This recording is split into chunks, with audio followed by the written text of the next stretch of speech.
ચાલો વિદ્યાર્થી મિત્રો, આપણે 10મું ચેપ્ટર કર્યું ઘનાકારનું પ્રતીક્ષીકરણ. બરાબર છે. આપણે 10મું જે ચેપ્ટર હતું તો આપણે પહેલાં શું કર્યું તો કે 10મા ચેપ્ટરમાં આપણે જોયું કે ભાઈ આકારો કેવા હોય. બરાબર, આકારના પ્રકાર કોને કહેવાય, ઉપરથી કેવા દેખાય, બાજુએથી કેવા દેખાય, એની ટોચ શું હોય, બરાબર ને, એ સમજ્યા. તો હવે આપણે કરશું ચેપ્ટર 11મું માપન.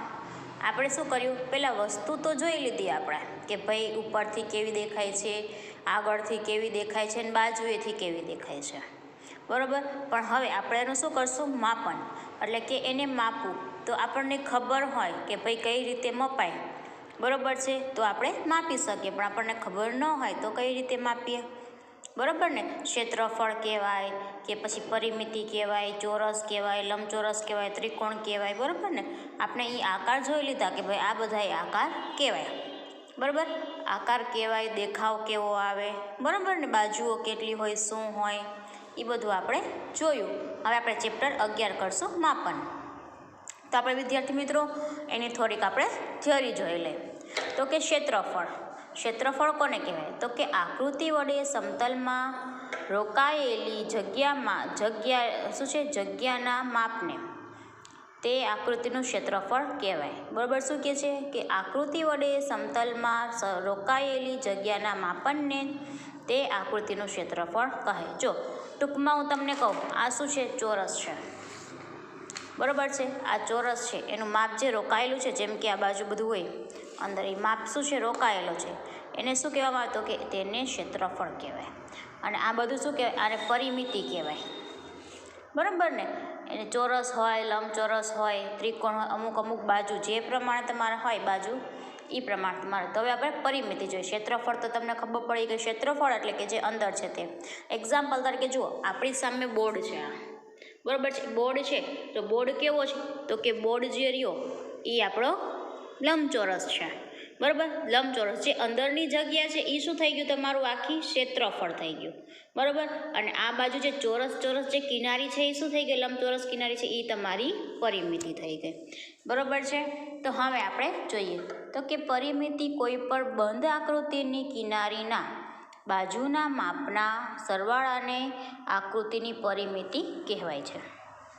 બરાબર છે, જે મેં તમને હમણાં બોર્ડનું એક્ઝામ્પલ બતાવ્યું. બરાબર છે ને, ઊભી કિનારીઓ બે હોય અને આડી કિનારીઓ બે હોય. તો શું કહે છે કે ચારેયની, બરાબર છે, ચારેય બાજુ છે ફળ જેટલી કિનારીઓ, તો કે કોઈ બી બંધ આકૃતિની કિનારીના બાજુના માપના સરવાળાને પરિમિતિ કહે છે. બરાબર, આ લંબાઈ છે, બરાબર છે, પહોળા લંબાઈ હોય છે ને પહોળાઈ હોય છે. તો કે લંબાઈ, પહોળાઈ, લંબાઈ ને પહોળાઈ.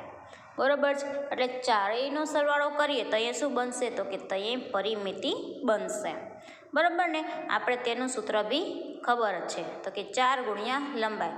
તો કઈ રીતે 4 ગુણ્યા લંબાઈ તો કે લંબાઈ વત્તા પહોળાઈ, એટલે કેટલી થઈ ગઈ, 4. સમજાઈ ગયું વિદ્યાર્થી મિત્રો. હવે આપણે જોઈએ તો કે ચોરસ. તો આપણે લંબચોરસ ને ચોરસ. તો હવે શું કહે છે ચોરસ, તો કે ચોરસનું ક્ષેત્રફળ શું થાય તો કે ચોરસનું ક્ષેત્રફળ લંબાઈ ગુણ્યા લંબાઈ થાય.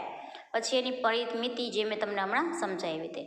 લંબચોરસનું ક્ષેત્રફળમાં શું થશે તો કે લંબાઈ ગુણ્યા પહોળાઈ.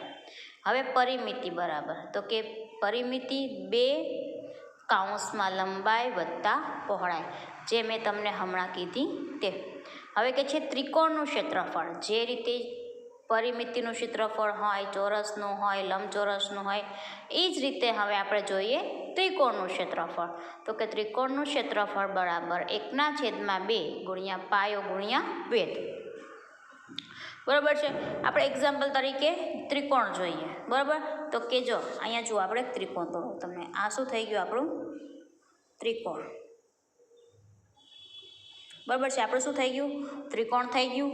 તો શું કે ત્રિકોણનું ક્ષેત્રફળ 1/2. 1/2 એટલે અડધું થઈ શકે. 1/2 પાયો, આને શું કહેવાય, જે નીચે હોય એને શું કહેવાય, પાયો ગુણ્યા વેધ.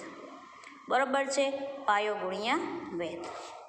તો હવે આગળ જઈએ તો કે પરિમિતિમાં ત્રણેય બાજુના માપનો સરવાળો. કેટલી બાજુ છે, 1, 2 ને 3. તો કે ત્રણેય બાજુના સરવાળો થાય તો એને શું કહેવાય છે તો કે તેને કહેવાય છે ત્રિકોણની પરિમિતિ. હવે કે છે વર્તુળનું ક્ષેત્રફળ. વર્તુળ એટલે શું આપણને ખબર જ છે, તો કે ગોળ રાઉન્ડ હોય એને શું કહેવાય? વર્તુળ. તો કે વર્તુળનું ક્ષેત્રફળ બરાબર એનું સૂત્ર શું છે? તો કે પાઈ આર સ્ક્વેર. શું છે? Pi R square. હવે પરિમિતિ બરાબર 2 પાઈ આર એટલે શું થશે? પરિઘ. પરિઘ કયો કે એની પરિમિતિ કહો, કોઈ બી કહો, બરાબર છે, એ એક જ થાય. જો આમાં બી ઈ જ છે, આપણે રાઉન્ડ દોર્યું આમે, બરાબર. તો આ જે અંદરનો ભાગ છે એ શું થઈ ગયું? આપણું ક્ષેત્રફળ. તો એનું શું છે? તો કે પાઈ આર સ્ક્વેર, બરાબર છે, પાઈ આર સ્ક્વેર. એટલે આપણું આ ક્ષેત્રફળ થઈ ગયું પરિમિતિ. તો કે પરિઘ. પરિઘ એટલે કે રાઉન્ડ હોય એને કહેવાય પરિઘ, જે ફરતું હોય એને કહેવાય પરિઘ. તો એની પરિમિતિ શું થશે? તો કે તેની પરિમિતિ થશે 2 પાઈ આર. અને આરને વર્તુળની શું કહેવાય છે? તો કે વર્તુળની ત્રિજ્યા કહેવાય. હવે સમાંતર બાજુ ચતુષ્કોણ. તો કે સમાંતર બાજુ ચતુષ્કોણ બરાબર ક્ષેત્રફળ બરાબર પાયો ગુણ્યા વેધ. પાયા પરનો વેધ, બરાબર છે. આ પાયો, એના પરનો આ વેધ. સમજાણું? તો હવે એની પરિમિતિ. તો કે પરિમિતિ બરાબર ચોરસ બાજુના માપનો સરવાળો. પરિમિતિ બરાબર ચોરસ બાજુના માપનો સરવાળો. તો કે છે સમતલ ચતુષ્કોણનું ક્ષેત્રફળ. સમતલ ચતુષ્કોણનું ક્ષેત્રફળ બરાબર 1/2 ગુણ્યા સમાંતર બાજુઓના સરવાળો ગુણ્યા સમાંતર બાજુઓ વચ્ચેનું લંબ અંતર, બરાબર છે. તો હવે સમબાજુ ચતુષ્કોણનું ક્ષેત્રફળ. તો કે 1/2 ગુણ્યા 2 વિકર્ણોના માપનો ગુણાકાર, બરાબર.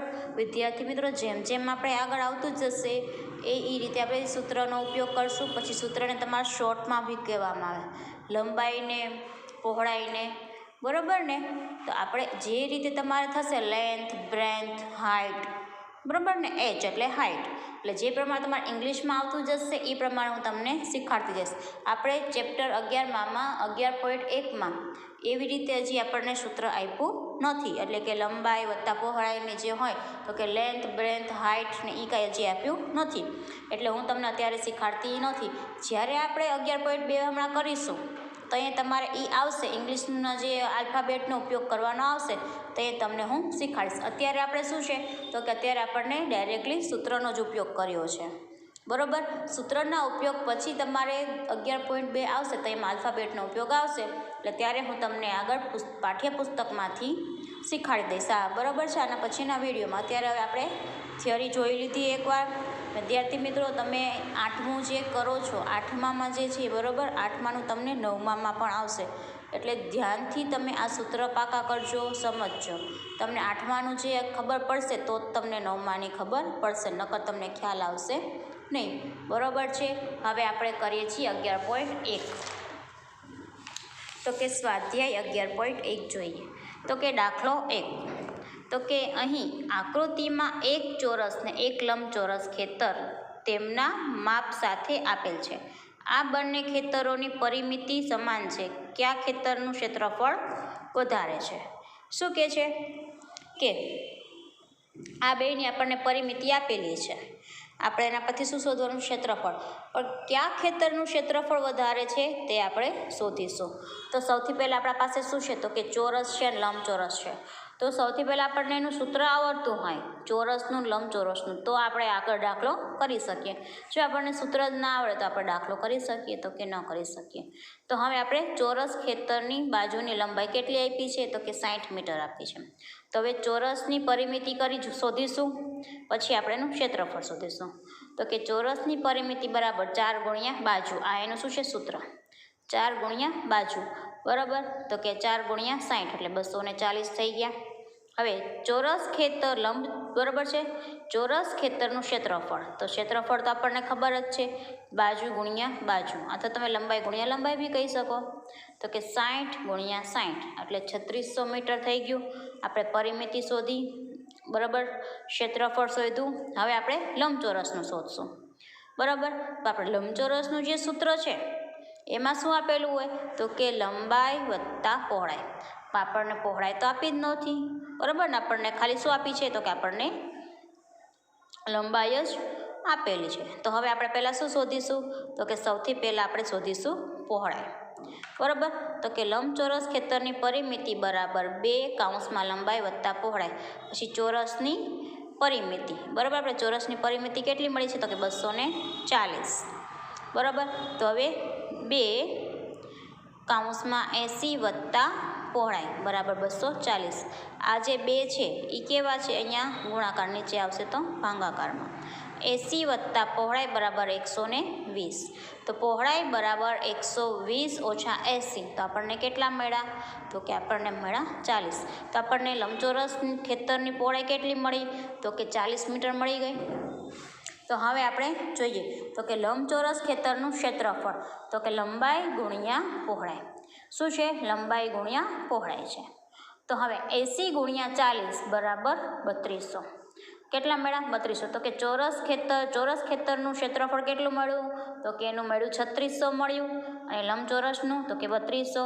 તો સૌથી મોટું કોનું છે? તો કે ચોરસ ખેતરનું મોટું છે. બરાબર ને? તો હવે આપણે દાખલા નંબર 2 જોઈએ. શ્રીમતી કૌશિકનો આકૃતિમાં બતાવ્યા મુજબના માપનો ચોરસ પ્લોટ છે. તે પ્લોટના મધ્ય ભાગમાં મકાન બનાવવામાં આવેલું છે અને મકાનને ફરતે બગીચો વિકસાવેલ છે. બગીચો વિકસાવવાનો ભાવ 75 રૂપિયા પ્રતિ ચોરસ છે. તો મીટર હોય તો મકાનની ફરતે બગીચો વિકસાવવાનો કુલ ખર્ચ કેટલો? શું કહે છે? આપણને એક ચોરસ પ્લોટ આપ્યો છે એનો. બરાબર. ચોરસ પ્લોટ છે એની વચ્ચે શું છે? એને તો કે મકાન આપેલું છે. ચોરસ પ્લોટની વચ્ચે મકાન આપેલું છે. આપણને એનો માપ આપેલો છે. એને ફરતે એને શું કરવો છે? તો એને ફરતે આ બગીચો બનાવવો છે. તો બગીચો બનાવવાનો ખર્ચ કેટલો છે? તો કે બગીચો બનાવવાનો ખર્ચ તમારે છે 55 રૂપિયા. બરાબર છે. 1 મીટરે 55 રૂપિયા છે. તો ચલો વિદ્યાર્થી મિત્રો, હવે આપણે એનો દાખલો ગણીએ.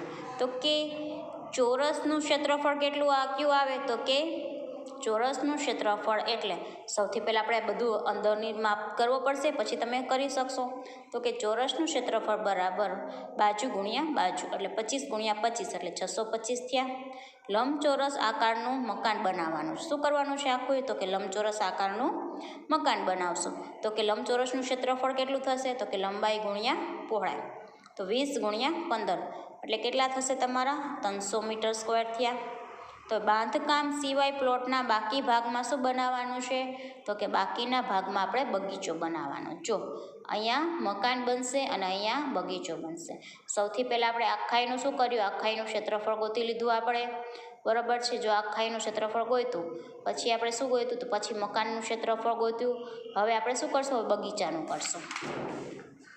બરાબર.